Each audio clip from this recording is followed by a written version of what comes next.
We are on. Hello, everybody. Welcome. My name is Chef Spacey, and we're going to be doing a really tasty and simple cook along today. We're doing a Thai vegetable curry. One of my favorites because it's really packed with flavor. You know, we've got all these different fragrances and spices, and we're using just vegetables today. Obviously, making this at home, you can replace, you can add in, you can do what you like, put in your favorite vegetables. You can add in chicken, beef, anything like that at all. So this is going to be a bit of fun, really quick, really easy. And for anyone coming along, anyone has any questions, or anything, just ask in the question box, and hopefully we can answer them. So what have we got going on?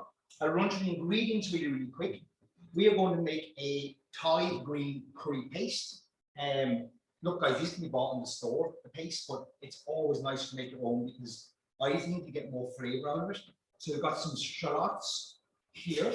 We've got some chili, some ginger, some garlic, some lemongrass. So all these are available. These are all available in supermarkets or really good delis, vegetable shops, and so on. Turn that down a bit. We've got some fresh coriander. We're going to use the stalks, everything. We're going to use the entire lot on that. We've got some fish sauce here. And we've got some cumin powder. If you wanted to keep this vegan, that's no problem. You can just omit the fish sauce. And we're going to use some salt and pepper as well into that. And if you're taking out the fish sauce and you can get seaweed, is brilliant in this. It's a great alternative. And has that umami flavor. As the fish sauce gives us, seaweed will also do the same. That's going to be our paste. Then our vegetables, we've got some little baby potatoes. We've got a variety of mushrooms here. We've got some cherry tomatoes, some beans, we've got some lime leaves and some lime, and we've got some lovely fresh basil, coconut milk, and then we've got our rice. So I'm going to get going on this. As I said, as we go along, anyone have any questions, just fire ahead and ask as we go along. This will turn this down. So first of all, cooking rice. A lot of people, well, a lot of people I talk to can be afraid of cooking rice. They're not sure how to cook it at home. You know, they think they overcook and so on. It's really simple. What I have here, I have 300 grams of rice. This is, it's 6 portions, but to me it's 4. I like a big portion, so it's more for people. But anyway, I have 300 grams of rice. So I've got double the amount of water, and that's it. Really simple. I've got 600 mils of water, 300 grams of rice. My water's cooked in a boil. In with some salt. In with my rice. And just leave it alone. Don't be tempted to, I want to stir it once just to get the rice in, and don't be tempted then to keep on stirring and so on. Just leave your rice alone. That's going to cook away. Really simple. At the end, then it's up to yourself. You can flavor it or season it with a bit of butter or a bit of oil, anything like that. Okay, cracking on. Our potatoes. With the vegetables we have here, the idea is to kind of keep everything bite size. I suppose what I mean by that is you're eating this with a fork or a spoon. So you don't want big chunks of vegetables or beans, or it's going to be a bit awkward to eat. So keep everything what I call bite size. So everything more or less in and around the same size that will fit onto your fork or your spoon, just to keep it easy. So slice these guys up. And like you can use any potato. You can, and you don't even have to use potatoes. That's what I'm saying to you. Pick the vegetables that you have available to you. And use them. Really simple. Okay, so my pan nice and hot. I have some Irish rapeseed oil here. That in, and then in with my potatoes. You can hear a nice sizzle on them already. Just turn up a little bit more. And what I'm doing here is I want to get a bit of color on this, and that's going to get me a bit more flavor out when we're finishing our dish. So my potatoes are just going in like that. I'm going to season. Important as well, guys, in the cooking at home. Have a good quality salt. Get a good sea salt. It makes a huge difference to your food. So I have good sea salt on that. I have pepper on that. And I'm just going to let them cook away. Keep an eye on them. Stir them every now and again. But you literally want to leave these for anywhere from 5 to 10 minutes. Just to get a nice color on them and slightly soften. So while that's going on, my rice has been cooking away. I'm going to move on to my paste now. So I have obviously you can see I have a blender here. You can do this with a stick blender. You can do this with pestle and mortar. You can do this with like a NutriBullet. Anything that's going to blend up your ingredients is perfect for this. So we'll start off ginger. I have a good size ginger. You can see that size of my thumb. It's a big piece of ginger. I like ginger. You can put less in, that's fine. So literally the fun thing about this is making it your own. I don't peel my ginger. There's no need to, especially if you're doing a piece like this. So my ginger sliced into my blender. Now these guys, this is packing the heat. These little chilies, while quite small, are dangerous. They're going to pack the heat. This is what's going to give this background oomph to this. So I'm just going to put these in half and put them in as they are, seeds and all. And don't forget, it's the seeds that pack the heat. So if you want it less spicy, you can remove the seeds, or you can use a milder chili. Really, really simple. And you can see here, my potatoes are just getting a lovely color on them. And that's exactly what I'm looking for. I just want that nice, because this is what's going to add the flavor to it. Just mind the fingers, just want to get in there and just turn these over and get that lovely, almost caramelized flavor. These potatoes will still be raw, obviously, and get the color on the outside, but we're going to cook them then in our sauce as we make this. Okay, so I've got my chilies in there, I've got my ginger in there, I've got 4 cloves of garlic. I'm just going to hand on like that so you can see that. I'm literally putting my knife and I'm pressing down, and this is just going to make it easy for me to skin. So you can see there the skin literally falls off. There's no need to chop this because it's going to a blender. So in with our garlic.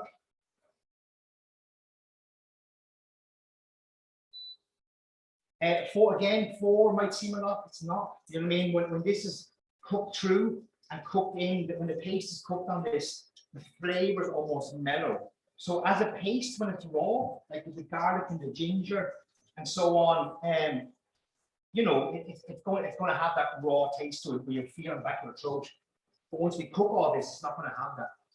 Lemongrass. So if you haven't seen these guys before, they can be up to about that length in the store, in your shop, and quite tough, quite hard, but it packs with flavor. But to release the flavor, you've got to bruise it.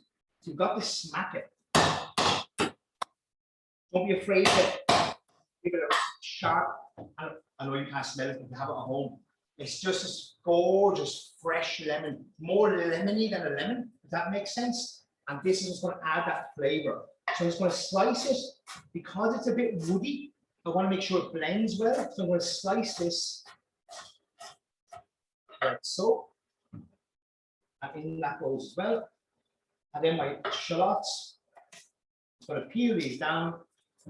Doesn't matter about height or, I mean, what way you slice them again, because everything's going to be blended. So mind your fingers, down the center, take the skin off. And you can see what we're doing here. We're building layers and layers of flavor. And that's what this dish is all about. What you put into the dish in terms of your vegetables and so on is literally up to you. You can really personalize this. I'm just taking off the little root end there. Okay, done. So, and into the blender. So to start, we're just going to give this a little whiz just to kind of get it going before we put in the rest. Just do that on full so you can see there where it's getting chopped up really well. Perfect. So check your potatoes as they're going, guys. I have my heat turned down here because I don't want these to take on too much color either. They're lovely. They're actually just really getting that nice caramelized potato. Check your rice, guys. Your rice is almost there, which is fine. It's a bit ahead of time. That's okay. So now we pulse this. So we just, in other words, you start to chop. So in then with my fish sauce, in with my cumin powder, and again, this is adding layer, flavors and flavors. So my coriander, stalks and everything. Don't waste any of this. The flavors are in the entire herb. So in that goes as well. Okay, so let's blend this into what we want as a paste like already. Get the flavor. Let that blend away.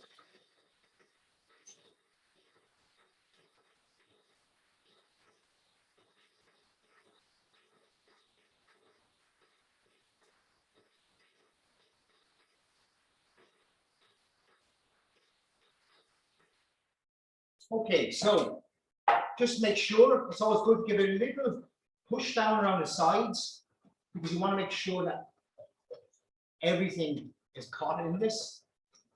So push it down and give it a little. Give it a little push, like so.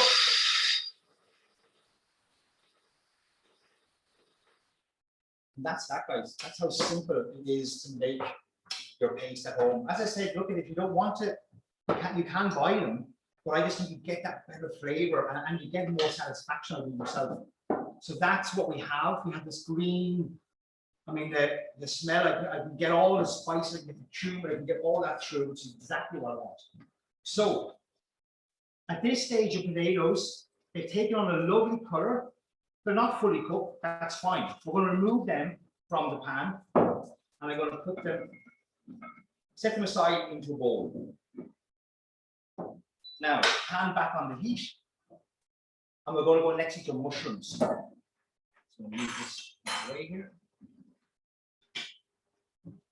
So mushrooms, guys, whatever mushrooms you have, we have a blend here. There's different types. We've got ceps, we've got portobellos, we've got what I call regular mushrooms. We have all these different types. These are lovely. Enoki is what I nicknamed. There's a fuller name on that, but that's what I call them. They all have great flavors. These guys, I just put apart like that. You know what I mean? So the bigger mushrooms, like so, take them out to show you. Obviously, we're going to slice them up. And the smaller ones, just be delicate with them. And these mushrooms, for me, for this dish, is a great substitute for meat. This has got that meaty texture it's going to bring into the dish. So literally have your mushrooms, again, like we said on the potato, so everything is kind of a uniform size on that. Just check your rice, guys. I can show you now, you can see this. So my rice is there, it's perfect. That's what I was saying to you earlier. Double the amount of water to your rice, and that's it. Normally, it's up to you. At home, I would add in a few teaspoons of butter into that and just let it through and season it up. So turn off your rice, guys, if you have, you need to strain it off, do that. I'm gonna come back to that near the end. So our mushrooms. And again, I know lots of people don't like mushrooms, this is fine. The whole idea of this dish is to make it your own. So I'm putting the last bit of my oil into there. And like we did with the potatoes, I'm now going to add in the mushrooms. I just want to give them a little bit of color, a little bit of char, as we call it. Just, it's going to release the flavor before we start to cook our sauce. And important as well when we're cooking like this in stages, we're building layers, is to season each time. Because what you don't put in now, you can't put in at the end. So each time we do our potatoes, our mushrooms, when we do our rice, I'm seasoning each individual ingredient, if that makes sense, as we're cooking it. And this is layering and layering the flavors throughout. So we can just increase the heat on that. So again, this is just to get some color into it and get this a little clean down. Sorry. Now, so I've seasoned that up. And then these guys we'll talk about in a minute. Like with our beans and so on, I'm just going to have them. It's literally up to yourself. The tomatoes I'm going to leave whole because I like them like that in the dish. You know what I mean? So it's really, really simple.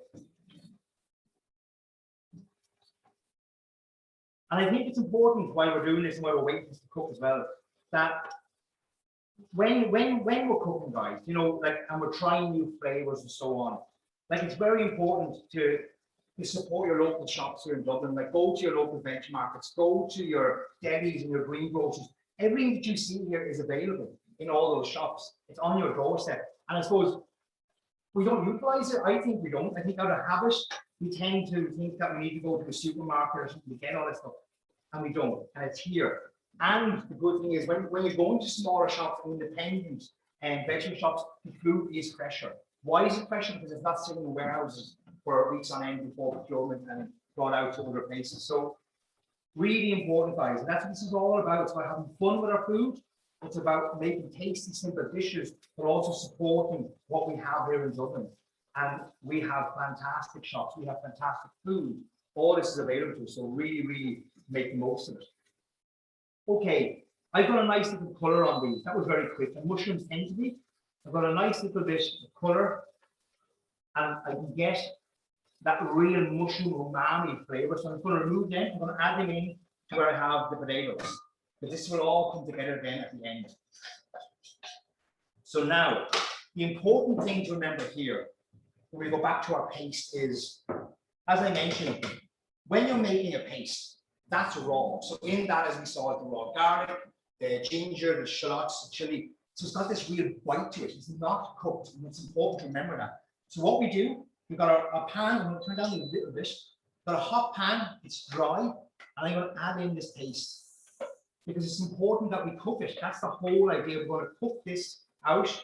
It's going to release those flavors and make it that lovely kind of creamy aromats that we're trying to release here. And straight away, I can smell this. I mean, if you're cooking this at home, you're going to get this lovely waft of flavors, which is so important. So it's dry. Don't forget that. It's a paste. You can see that, and that's fine because we're going to add into it now at the moment. So just a couple of minutes, stir that around, just to get the heat into the as I said, to the ginger, the garlic, and take that oomph out of it. Heat up a little bit. And there's a thing I think it's really like when you're doing this at home and when you're starting from scratch and making your little, you know, your paste and your flavors and all that. It's the satisfaction behind it as well, and the taste and the enjoyment when you sit down to eat at the end that you've done all this, that it hasn't, you know, come out of packets or anything like that. And you don't need any special equipment, you know, to do this. So you can see, just it's starting to catch a little bit on my pan. So what I'm going to do is, it is cooking out. This is where I'm going to layer up. I'm going to add in some water. Now, I'm going to add in about a quarter of a pint to start with. Just there. Stir that through. I will be adding more to it. And again, you can, oh, everything's coming, like all those flavors are really coming alive. Tin of coconut milk. In it goes. And that's the beauty about this dish as well. As I said, taking out the fish sauce, this is a vegan dish as well. And replacing the fish sauce with a seaweed. You can get dry seaweed and soak it in water, and then add that in to your paste. This is trying to bubble up. So I'm just going to turn this down. We want it to bubble. We don't want it to like boiling. So we're stirring that in together. And you can see obviously from the green chilies, this is where it's a green Thai paste. You know, red chilies is red. So it's simple to remember. So that's our coconut milk, that's our water. And then to give it a further oomph, a little vegetable stock, cube, in it goes. Let that melt through as well.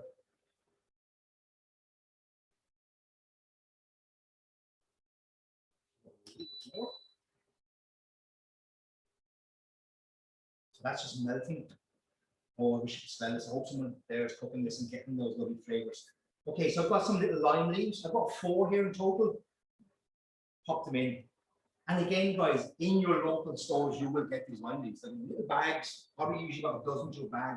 Go into your grocers, go into your deli shop and so on. They're there. And they have this lovely fragrance to it. So they're gone in and they're going to soften. You can leave them in, you don't have to remove them later on. I mean, they are what they are. So that's gone in there. And then we're going to add some lime. We have our lime leaves. Now we're going to add in some lime juice. And this is just going to give it a further oomph. As I said earlier, we're building flavors here. So, I'm just going to squeeze that in like that. So just if you don't have a squeezer at home, I didn't really want to do it with me today. Fork in and just squeeze it. Same if you're doing a lemon or anything like that. So in with our lime, I'm using a whole lime, and I'm going to use a lime at the end as well. So I have 2 limes here. I'm going to keep one back to serve with the dish because it's lovely to kind of put over it at the end and stir that in. So we just let that cook away. We're doing okay on time. Yeah, perfect. So it's going to let that cook away like that. So back to your rice, guys. Your rice should be fully cooked. And here's where we just strain it off. So there's literally no water left in that because I did the ratios exactly where I wanted.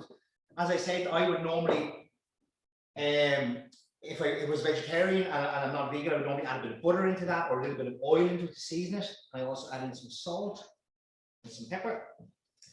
And that's your rice. Your rice is simple. Just so many people ask about, you know, how cooking rice at home.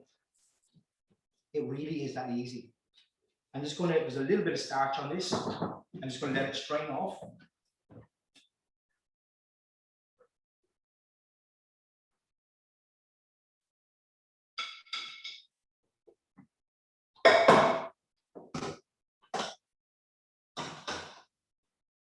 See there, that rice is lovely, it's fluffy, it's full of flavour. So now we're back to our sauce. Give this a little taste. Ooh. There's a kick to that. Oh, they are hot chilies. Ooh, they're hot chilies. Entirely up to yourself. I had 4. I did warn you they were hot. You know, if you don't want them that hot, reduce the amount of chilies or get the bigger ones or take the seeds out. It's yummy, but it's hot. Okay, you've been warned. So that's cooking out lovely. The ginger, the garlic have mellowed, giving the background flavor to that big oomph. So going back in, our mushrooms and our potatoes. Back in they go, like so. Just be careful, fold these in. Let them cook a bit more in this, because don't forget the potatoes still have a little bite to them, because all we did was get the color on them. The mushrooms, what happened now is the mushrooms will also, even though we see them in the hot pan, they're going to take on, they're going to like a little sponge. They're going to soak up all these lovely flavors. Then our beans, as I said, it's entirely up to yourselves. You can leave them whole. I think they're maybe, well, actually, they're not too bad. I am going to leave them whole. If they're too big and you feel they're too big, cut them in half, cut them in 3 or 4. But for this exercise, these are going in here raw, obviously, as you can see, and they're going to just cook down in the heat. And I don't want them to be all like soft and floppy. I want them al dente, which means got a little bite to them. Because this curry is going to have all these different textures. It's going to have salt, it's going to have a bite, it's going to have the crunch, the potato, it's going to have the mushroomy kind of spongy almost, and the beans. So in they go. My tomatoes, again, I'm leaving them whole. These are perfect.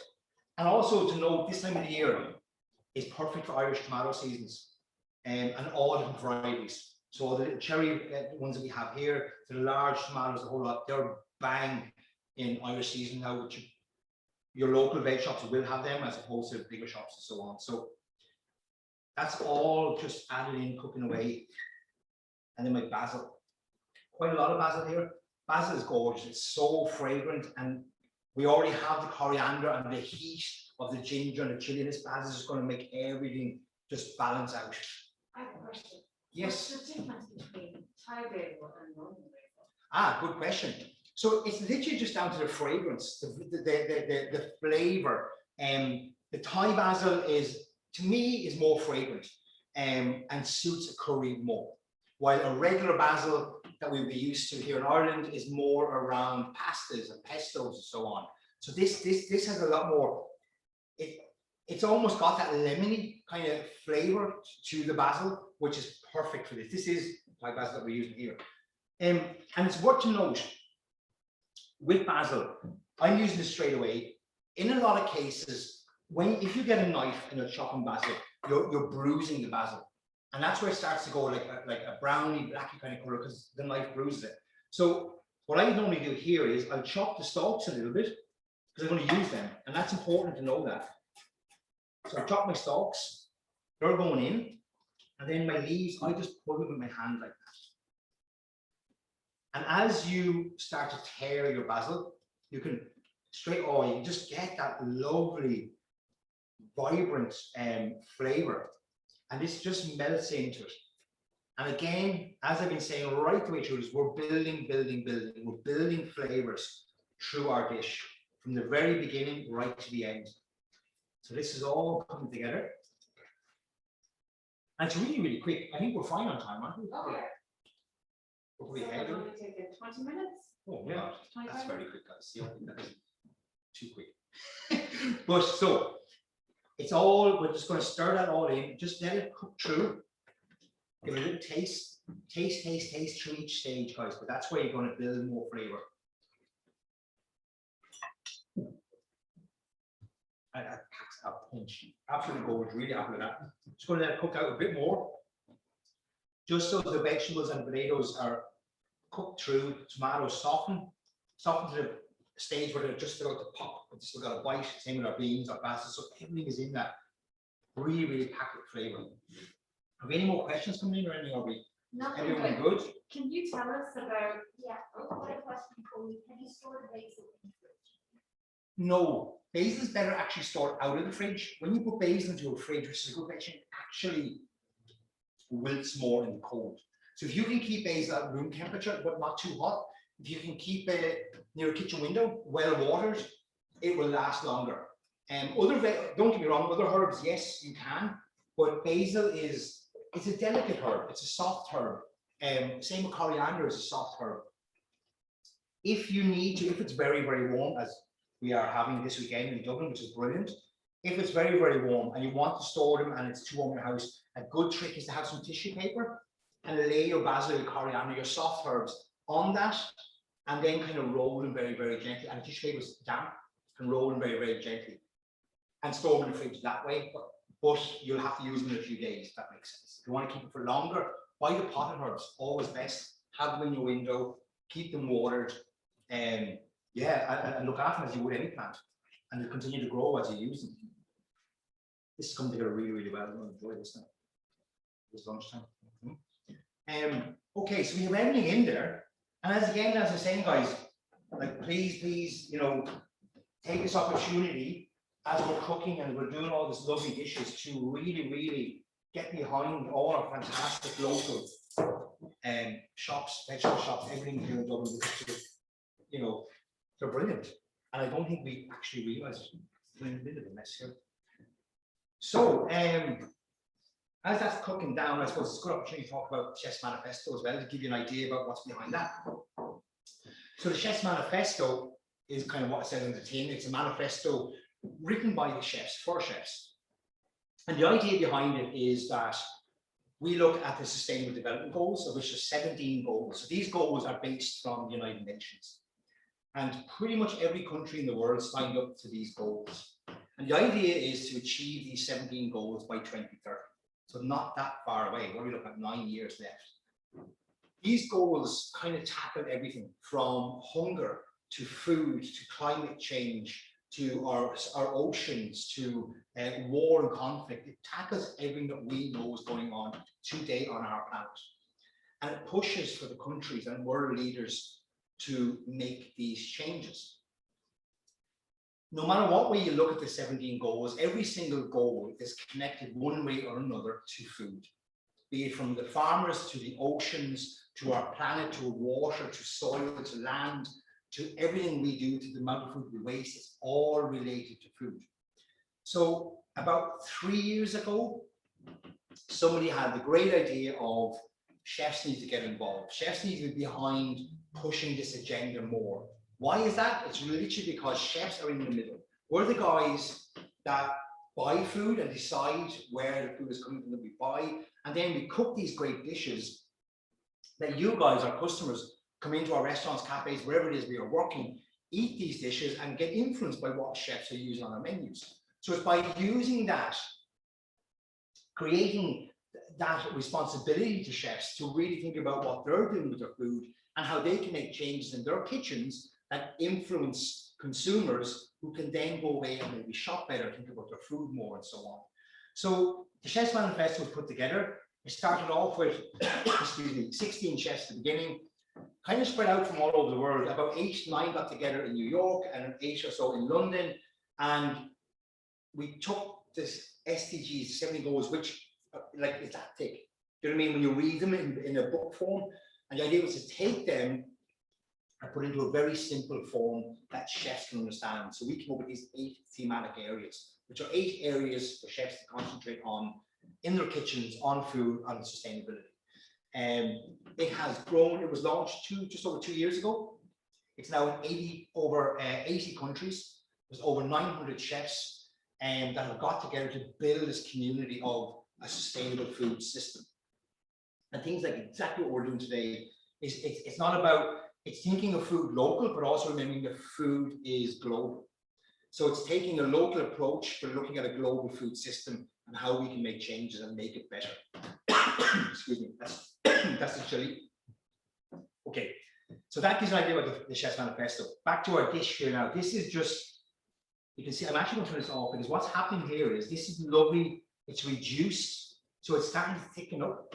The mushrooms have soaked up the flavor. The potatoes have softened. The tomatoes are just, you can see they're whole, but they're just popping. The beans still have a little bit of a bite to them. So it's really, really ready to go. So our rice. And as I said, it's up to you. You can season this up with a bit of butter, with a bit of oil. I just have a little bit of salt and pepper on mine. You don't need too much. It's up to yourselves, guys, whatever you want on this. Don't forget, this was down to being for 6 people. For me, it's really 4 because I like my food. 6 is a bit more like a sample as opposed to proper lunch. So, got our rice there. I brought myself a ladle to spoon this in. I'm going to use this. So we'll just stir this. And as you can see, we get this way, so I'm not spilling it. In this goes loads of gorgeous vegetables, loads of lovely spice. Don't worry about the lime leaves a whole lot, leave it all in there. This is going to add, this is all textures, flavors, and so on coming in like so. Mess with that, wipe around. And what I like to do, it's up to entirely yourself, guys. If you like, you can have a little dollop of little yogurt or anything on top of that, which is really nice. You can add more coriander to the top of that. Excuse me, that's the chili again. I like to have a little wedge of lime. And I squeeze that lime over. It's just adding that whole freshness, layer of freshness again. And that is our lovely Thai veg curry. You can see that. Can you capture that on it? Like so. Yay. I hope you really enjoy that, guys. I'm probably well ahead of time. I don't know. Am I? It is 1:05. Okay. So yeah, I hope you enjoy that, guys. Don't forget I don't have any questions coming in, but you can add beef proteins to that. You can have your chicken in that. If you're going to add chicken, I recommend getting in the thighs. So the little thigh part of the chicken, go to your local butcher. They'll chop them there for you and seal them. So the way I seal the potatoes at the beginning, do the same with the chicken. Have the skin on it. This is all flavor. Add them to the pan. Get some color on them. Remove them from the pan. The exact same way I did with the potatoes and so on. And add them back to the sauce to finish it. The same if you were using beef. You could use diced beef. Again, seal in the pan first. Get that lovely charred color on it. Remove and do the same. So it's literally up to yourselves. If you wanted to have fish, I would add the fish at the end because fish is going to cook so quickly, so simply. Chili, I would add that in at the end. Diced up around the same size as the potatoes and so on.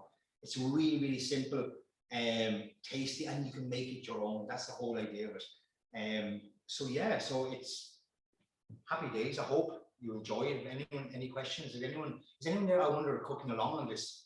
Anyone stuck on anything? Because I know what happens when we do, especially when chefs do cook-alongs, we tend to go very quick because we're just used to it. And then usually what happens is you're at the end dish and someone else is still back at the beginning and it's kind of like, sorry. But anyway. Everybody's just admiring the food rather than cooking Excellent. the food. But they'll all cook this evening, I think. Yeah, so this is going to be available as a upload, isn't it? Later. Yes, it is, Yeah. So This is faster than ordering takeaway. exactly, and that's the thing. So if you were to ring, I don't know, was it Just Eat or any of those big delivery companies, whatever, like you're not going to have this to your door as quick as it was there. And don't forget, like the ingredients that we had here today, the potatoes, the beans, the tomatoes, the mushroom, most of those ingredients are actually in your fridge from a different dinner. Like we have potatoes for whatever, we're going to do a dinner on a Sunday, beans being one of our vegetables, it can be whatever, broccoli, cauliflower. Like we always have vegetables at home. This is a great dish. Excuse me. This is a great dish to cook with them. You know what I mean? And really, really that quick, just to have them and done, as you say, quicker than any takeaway, and packed with flavor. It really, really is. So I thought it was really nice to kind of show off this dish and show how easy it is and how you can personalize it and make it your own. You know, it's really, really easy to do that. If by chance you weren't so hungry and you had leftovers, what would you do with the leftovers? Perfect. Well, this for me would easily keep in the fridge, including the cooked rice. Keep them separate. If you have little tubs, put them in the individual tubs. Keep them in the fridge. Easily, the rice 3 to 4 days, the sauce 5 to 6 days. Easy would keep like that. And to me, it's just a matter of reheating it.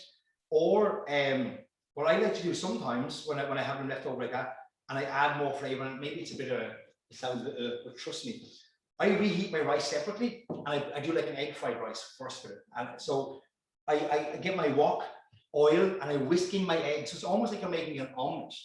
So you whisk in, you're going to do about 2 eggs per person. So I would have a hot wok, oil in, whisk in my eggs, and as they start to scramble, I then add in my rice, stir it through, bit of soy sauce, bit of chili, and so on, and then add in your curry to the side of that. And again, it's bringing up, it's a great way of reheating rice, I suppose. And you can just microwave it. But that's a lovely way of adding more flavor to old rice. So I would normally have like, because when you cook rice, you always have some left over. You know what I mean? You normally would. That's why you normally eat it the next day in the fridge. You know, and add in eggs and chili and anything, even more vegetables. Sorry, chili.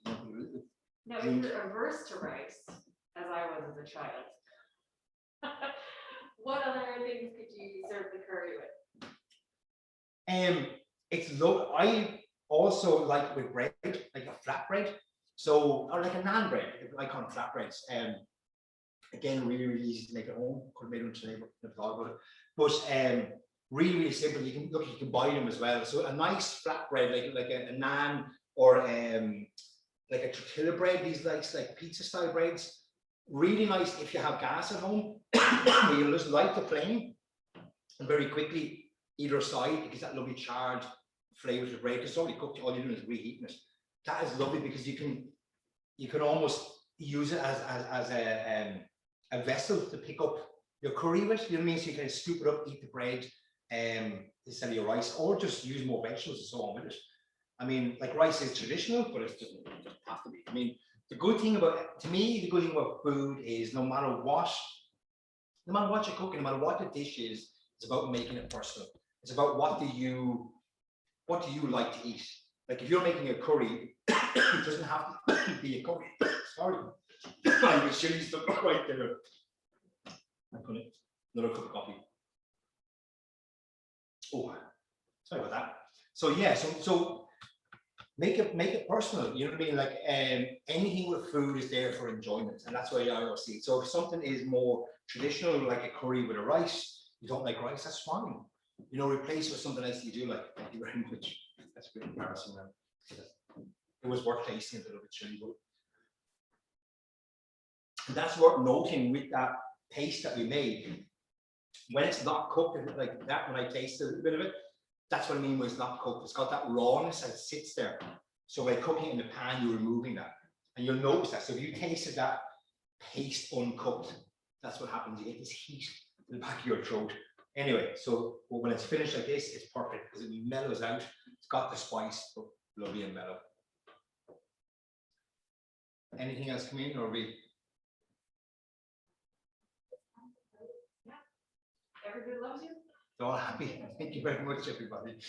Yeah, so thank you. Hope everyone enjoys it. If you haven't seen it and you want to cook along later, the video will be up at a later stage. You'll see it. yeah, thanks very much, everybody, and enjoy.